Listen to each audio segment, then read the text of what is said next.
Serial तू हीरे दिल में आ गया है बहुत ही धमाकेदार ट्विस्ट। जी हाँ, आप आने वाले ट्विस्ट में देखने वाले हैं कि यहाँ पर अब जो संजय होता है वो पहुंच चुका है अपनी वृंदा तक। लेकिन कैसे? क्योंकि यहाँ पर अब शर्मा जी ने दे दिया होता है उसे उसका एड्रेस, और यहाँ पर अब जो संजय होता है वो जैसे ही उस एड्रेस पर पहुंचता है वहां पर उसे वही अम्मा मिल जाती है, और वो फोटो दिखाकर जब पूछता है तो उसे बता देते हैं कि वो रही। जिसके बाद वहां पर नरेंद्र भी पहुंच जाता है, और जैसे ही नरेंद्र ये सब देखेगा काफी गुस्से में आ जाएगा। जी हाँ, सीरियल बहुत ही धमाकेदार चल रहा है। आगे क्या होगा चलिए बताते हैं। लेकिन हाँ, अगर अभी तक आपने हमारे चैनल को सब्सक्राइब नहीं किया है तो जल्दी से कर लीजिए। जहां आप आने वाले ट्विस्ट में देखने वाले हैं कि जो संजय होता है वो काफी ज्यादा परेशान होता है, क्योंकि यहाँ पर अब पंडित जी घर पर पहुंच जाते हैं जहां पर अब स्वाति और उसकी शादी की बातें शुरू हो जाती है। और यहाँ पर जब पंडित जी को दिखाया जाता है तो वो कहते हैं कि कुंडली के हिसाब से तो संजय की शादी हो चुकी है।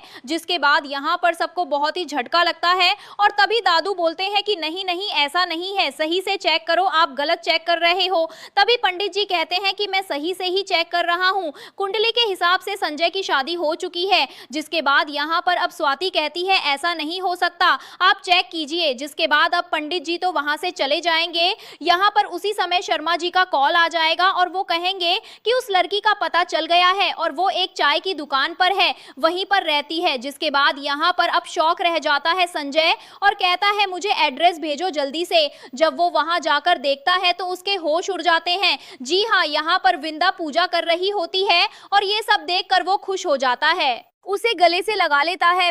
अब वो उसे लेकर आने वाला है वापस अपने घर में और सबको बताने वाला है कि हाँ, मेरी शादी हो चुकी है और मेरी दुल्हन वृंदा है। तो अब देखना इंटरेस्टिंग होगा कि घर में कौन से बड़े तमाशे होते हैं अब वृंदा को देखने के बाद, क्योंकि कोई तो उसे एक्सेप्ट नहीं करने वाला, तो धक्के मारकर ही निकालेंगे ऑब्वियसली। आपको क्या लगता है? हमें कॉमेंट बॉक्स में कॉमेंट जरूर करें।